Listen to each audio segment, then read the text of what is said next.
রণে বনে জলে জঙ্গলে যখনই বিপদে পড়িবে আমাকে স্মরণ করিবে, আমি রক্ষা করিব। শ্রী শ্রী লোকনাথ ব্রহ্মচারী বাবা। হরে কৃষ্ণা, রাধে রাধে, ওম নমঃ শিবায়। আজ 19শে জ্যৈষ্ঠ, বাবা লোকনাথ ব্রহ্মচারীর 134তম তিরোধান দিবসে আমাদের নিবেদন শ্রী শ্রী লোকনাথ বাবার পাঁচালী। শিব জ্ঞানে তিনি পূজিত হন সর্বত্র। তিনি অতি অল্পেই সন্তুষ্ট। যে ব্যক্তি নিষ্ঠা ভরে আজকের দিনে তার এই পাঁচালী শ্রবণ করেন, বাবার আশীর্বাদে তার সকল মনোবাঞ্ছা পূর্ণ হয়, দুঃখ কষ্ট দূর হয়, সৌভাগ্য সমৃদ্ধি আসে। শুরু করছি শ্রী শ্রী লোকনাথ বাবার পাঁচালী। ত্রিকালযোগ্য মহাযোগী লোকনাথের জয়, পাপি তাপি উদ্ধারিতে হলেন উদয়। এসো এসো পাপি তাপি আর ভক্তজন, লোকনাথ বাবার কথা করহ শ্রবণ। আবির্ভূত হন বাবা কচুয়া গ্রামেতে, জন্মিল লোকনাথ ঘোষাল গৃহেতে। পিতারাম কানাই ঘোষাল কমলা দেবী মাতা, ধর্মপরায়ণ তিনি সতী পতিব্রতা। 11 বর্ষ যবে লোকনাথ হলো, ভগবান গাঙ্গুলি তাঁকে সন্ন্যাস দীক্ষা দিল। গৃহত্যাগ করি আর ত্যাজি পরিজন, গ্রাম্যপথ ধরি তাঁরা করেন গমন। নদ নদী বন কত পার হয়ে চলেন, অবশেষে গুরু সঙ্গে কালীঘাটে এলেন।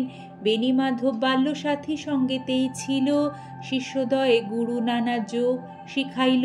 তারপর আসে তাঁরা হিমাদ্রি শিখরে, দীর্ঘদিন সাধনায় সিদ্ধিলাভ করে। তারপর গুরু সঙ্গে শিষ্য 2 জনে, পৃথিবীর নানা দেশ করেন ভ্রমণ। বিভিন্ন ধর্মের তত্ত্ব জানিবারে তরে, উপস্থিত হন মক্কা মদিনা নগরে। কাবুলে আসিয়া মোল্লা সাদির ভবনে, কোরআন শরীফ পাঠ করেন যতনে। বিশ্ব পরিক্রমা শেষে বেণীমাধব সঙ্গেতে, উপস্থিত হন চন্দ্রনাথ পাহাড়েতে। অকস্মাৎ লোকনাথ দেখে আচম্বিতে, দাবানল উঠে জ্বলি বনের মাঝেতে। সে সময় লোকনাথ জানিয়া অন্তরে, অগ্নি থেকে রক্ষা করে বিজয় গোস্বামীরে। বেণীমাধব চলে যান কামাখ্যা ধামেতে, বাবা নেমে আসিলেন বারুদি গ্রামেতে। বাবাকে প্রথমে কেউ চিনিতে না পেরে, পাগল বলিয়া সব উপহাস করে। একদিন 2 ব্রাহ্মণের পৈতা জড়াইল, গায়ত্রী করিয়া বাবা তাহা খুলে দিল। চারিদিকে এই কথা প্রচার হইল, দলে দলে ভক্তবৃন্দ আসিতে লাগিল। অতঃপর আশ্রম হইল বারুদিতে, বহু ভক্ত শিষ্য সেথা লাগিল আসিতে। পাপি তাপি রোগী কত আসিল তথায়, সবাকার কষ্ট বাবা করে নিরাময়। শিষ্য আর ভক্তে বাবা বলেন এ কথা, আমাকে ঠাকুর রূপে পূজা করা বৃথা। শ্রদ্ধা ভক্তি নিয়ে যে বা আমারে ডাকিবে, অবশ্যই সেই ভক্ত মোর সাড়া পাবে। আমি নেই এই কথা করো না মনেতে, ছিলাম আছি থাকবো সদা তোদের মাঝেতে। জলে স্থলে যখনই বিপদে পড়িবে, তখনই আমার কথা স্মরণ করিবে।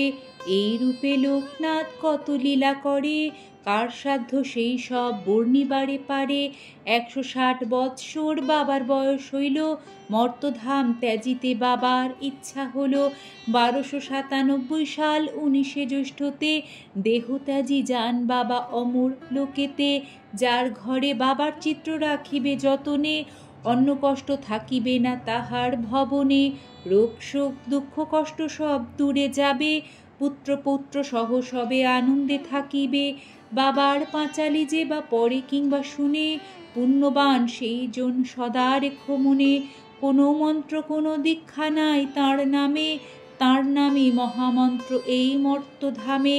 যত বেশি তাঁর নাম উচ্চারিত হবে, মানব কল্যাণ তত অধিক হইবে। জয় জয় লোকনাথ জগতের পতি, তব পদে অধমের থাকে যেন মতি। জ্ঞান বলে দ্বৈত ভাব করিলে বর্জন, তোমার নামেতে মুক্ত হয় জীবগণ। ত্রিলোকের গুরু রূপে প্রকাশ ধরায়, প্রণমী হে লোকনাথ তোমার রাঙা পায়। অথ লোকনাথ ব্রহ্মচারী বাবার পাঁচালী সমাপ্ত।